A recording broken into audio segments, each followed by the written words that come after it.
Hello, my dear students. My name is Shakti and I welcome you all in Shakti Sir classes. हमने एक series start की है English speaking के regarding और उसी series के थर्ड पार्ट को लेकर के आज हम आपके सामने हाजिर हैं। तो प्रीवियस क्लासेस के अंदर हमने प्रेजेंट इंडेफिनिट के पार्ट 1 और पार्ट 1 के 4 तरह के सेंटेंस बनाने सीखे थे जो कि बेसिक स्ट्रक्चर था। और आज हम प्रेजेंट इंडेफिनिट के पार्ट 2 को शुरू करेंगे। So without wasting a single second let's get on to the point English spoken. If you are new on our channel and if you like the video, subscribe the channel and press the bell icon so that you can get the notifications of our videos firstly. तो चलिए शुरू करते हैं आज की class जो है present indefinite के पार्ट 2 को लेकर के है। तो डीपली एनालाइज करते हैं इस टेंस को, इसके पार्ट्स को, इसके बेसिक स्ट्रक्चर को, इसकी पहचान को। चलिए शुरू करते हैं। तो प्रेजेंट इंडेफिनिट पार्ट 2, तो इसकी पहचान ये है कि हिंदी वाक्यों के अंत में ता है, ती है, ते है, ताहू और तीहू आते हैं। ध्यान दीजिएगा, जो हिंदी सेंटेंस हम बोलते हैं, मैं आपको शुरू से कहता हुआ आ रहा हूं, अगर हमको इंग्लिश पर कमांड करनी है तो हमें हिंदी से अंग्रेजी में ही कमांड होगी, क्योंकि हिंदी भाषा पर ऑलरेडी हमारी बहुत जबरदस्त पकड़ है। तो इस हिंदी से जब हम इंग्लिश के सेगमेंट्स को, टेंसेस को टैली करेंगे तो बड़ी आसानी से और बहुत ही इजी वे में हम उन फॉर्मूलोज को, टेंसेस को, वर्ब्स को इस्तेमाल कर पाएंगे जो कि इसेंशियल है और नीडेड है।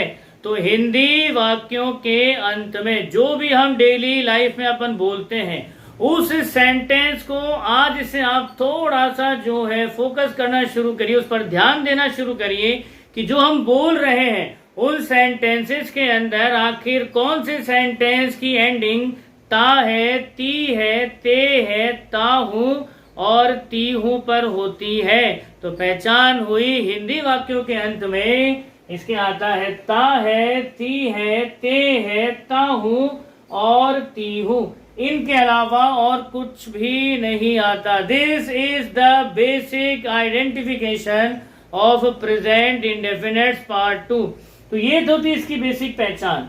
अब बात करते हैं सेंटेंस मेकिंग के बेसिक फॉर्मूले की। सो ये एक ऐसा टेंस है मेरे प्यारे बच्चों जो सबसे हार्ड है।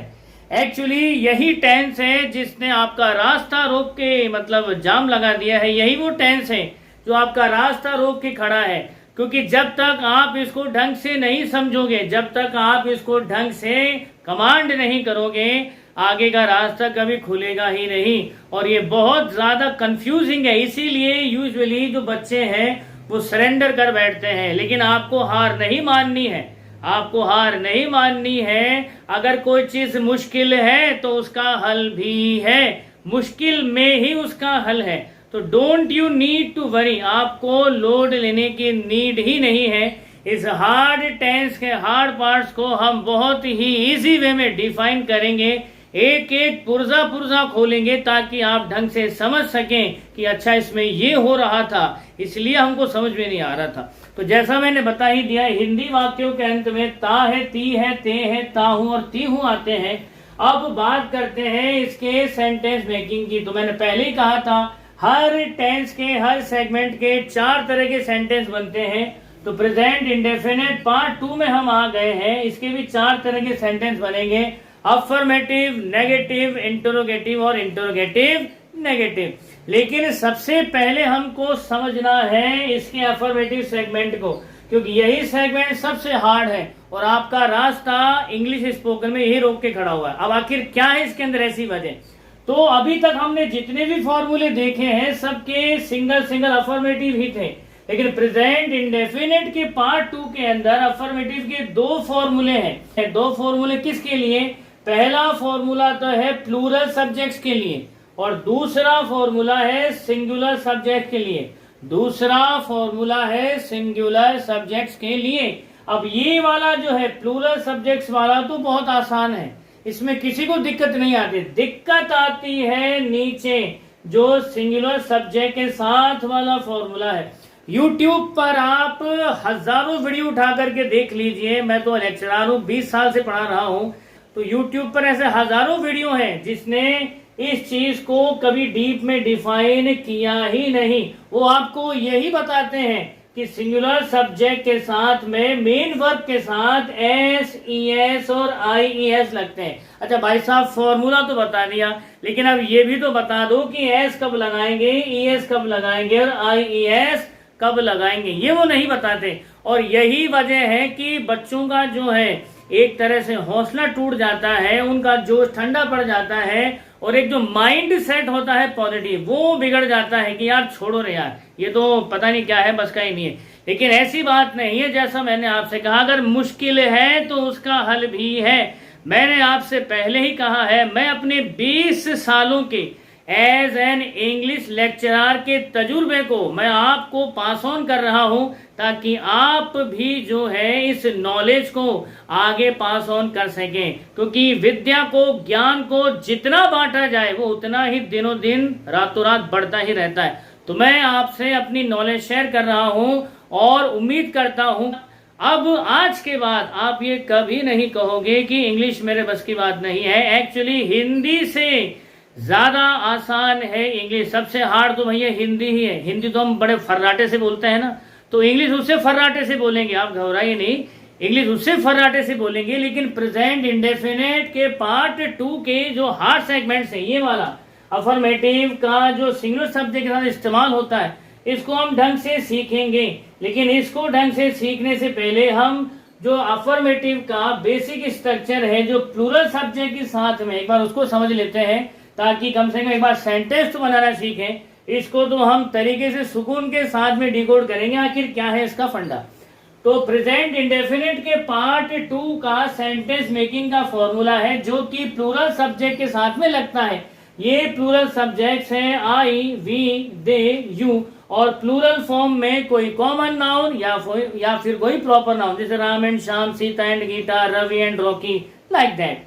तो प्रॉपर नाउन हो या तो प्लूरल फॉर्म में, या कॉमन नाउन हो प्लूरल फॉर्म में, तो ये वो प्लूरल सब्जेक्ट्स हैं। फॉर्मूला है सेंटेंस मेकिंग का, सब्जेक्ट आ जाएगा, फिर M V first. M V first क्या है? मेन वर्ब की फर्स्ट फॉर्म। अच्छा, मेन वर्ब की फर्स्ट फॉर्म क्या चीज होती है?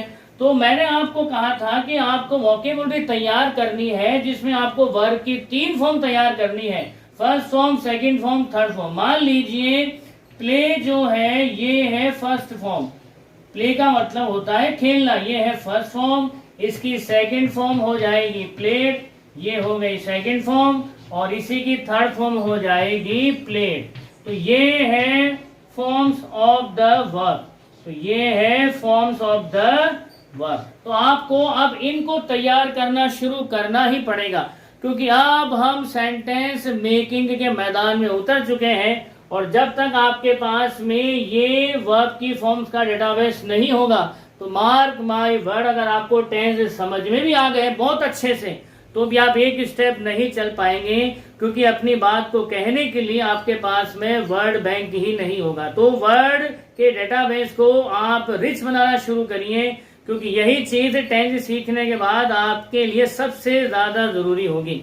तो फॉर्मूला है सब्जेक्ट प्लस मेन वर्ब की first form plus preposition plus object. अब मेन वर्ब ही क्यों लिखा?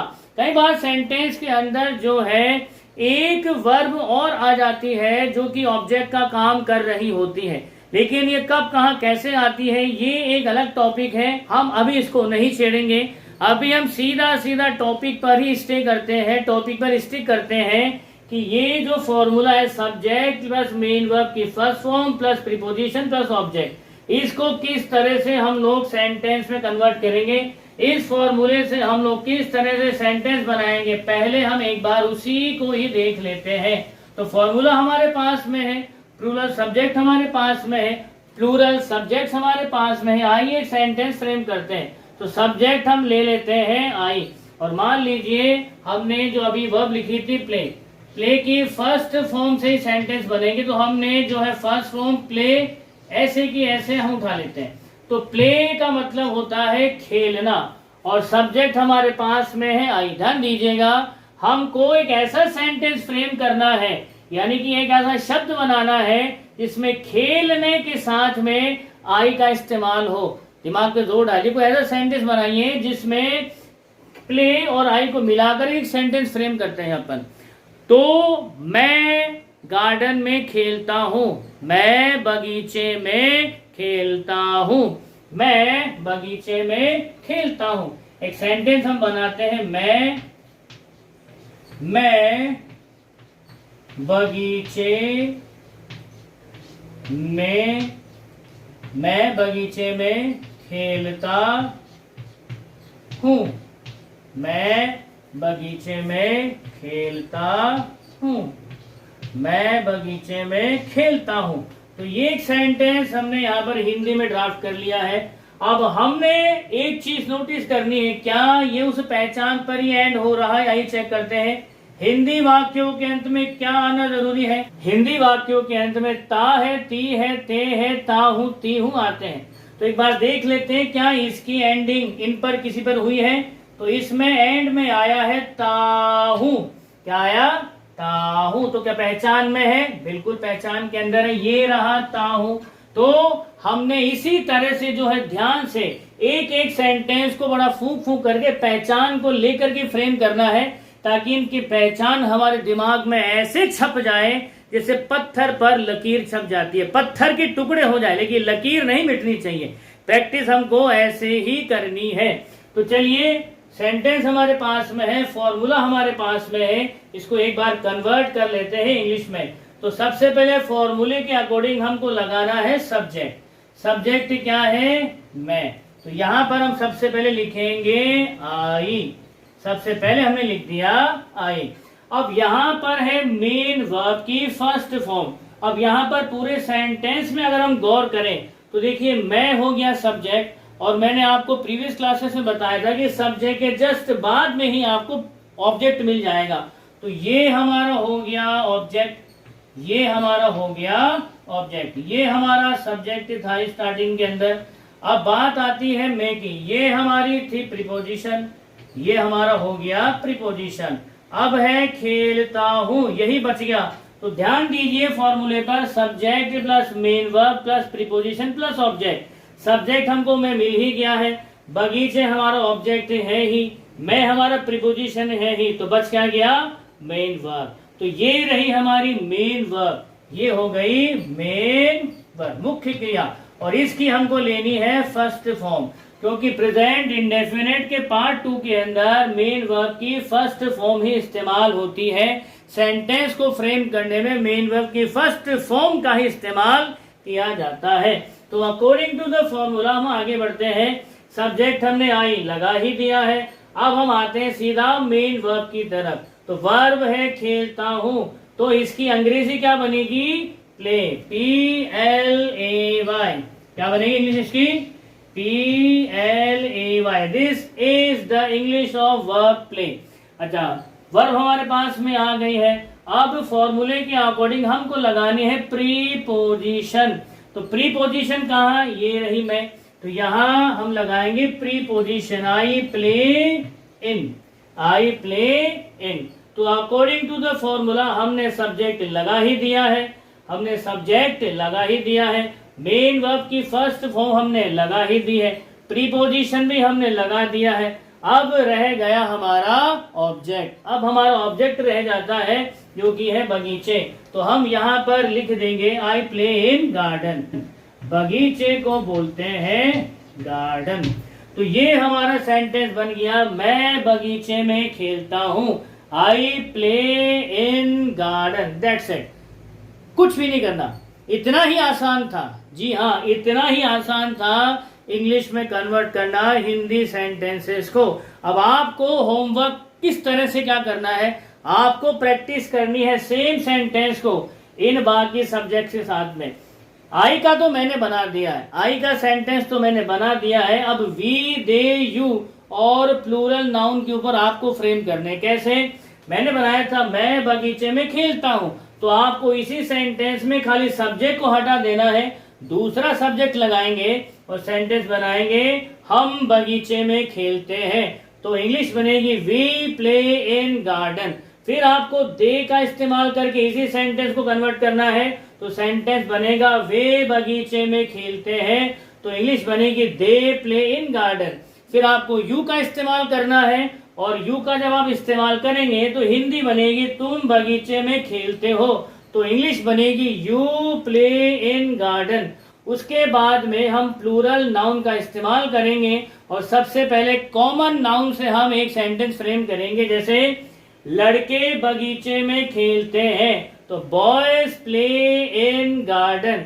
तो ये तो था कॉमन में। अब प्लूरल नाउन में ही हम प्रॉपर नाउन को लेंगे, तो कैसे बनेगा, राम और श्याम बगीचे में खेलते हैं, तो Ram and Shyam play in garden. So in this one way you have to practice every single day. Just take out 10 minutes of your daily routine. 10 minute निकालिए, प्रैक्टिस करिए। प्रैक्टिस देखो करनी ही पड़ेगी, because practice makes a man perfect. आप practice करिए, आप धार दीजिए, करत करत अभ्यास के जड़मति हो तो सुजान, रसरी आवत जाते सिल पर पड़त निशान। हिंदी में बहुत ही एक शानदार ये सेइंग है कि जब आप अभ्यास करते हो तो अभ्यास रूपी रस्सी से जब पत्थर कट सकता है, तो आपके दिमाग में क्या ये भाषाई ज्ञान नहीं छप सकता? बिल्कुल छप सकता है। बड़ा आसान है, पीस ऑफ केक है। हमने शुरू से ही शुरू किया है, हमने जीरो से ही स्टार्ट किया है, और हम ग्रामर के रिगार्डिंग जो भी इसके पार्ट्स हैं, जो पहले आना है वो पहले दे रहे हैं, जो बाद में आना वो बाद में सिखा रहे हैं, ताकि आपको किसी तरह का कोई कंफ्यूजन ना रहे। हमारा मकसद है पहले सेंटेंस फ्रेमिंग करना सीखिए, थोड़ा कॉन्फिडेंस गेन कीजिए, बोलना तो यूं आ जाएगा। तो आज की क्लास में हम इतना ही करते हैं। अगली क्लास में हम प्रेजेंट इंडेफिनेट के उस सबसे हार्डेस्ट पार्ट, जो कि अफर्मेटिव के अंदर सिंगुलर सब्जेक्ट के साथ इस्तेमाल होता है, ये वाला, जिसमें मेन वर्ब के अंदर एस, ईएस और आईईएस जुड़ता है, और कब किन हालातों में जुड़ता है, हम इसको एक्सप्लेन करेंगे डीप में। तब तक आप खुश रहिए, मुस्कुराते रहिए। जय हिंद, जय भारत, वंदे मातरम।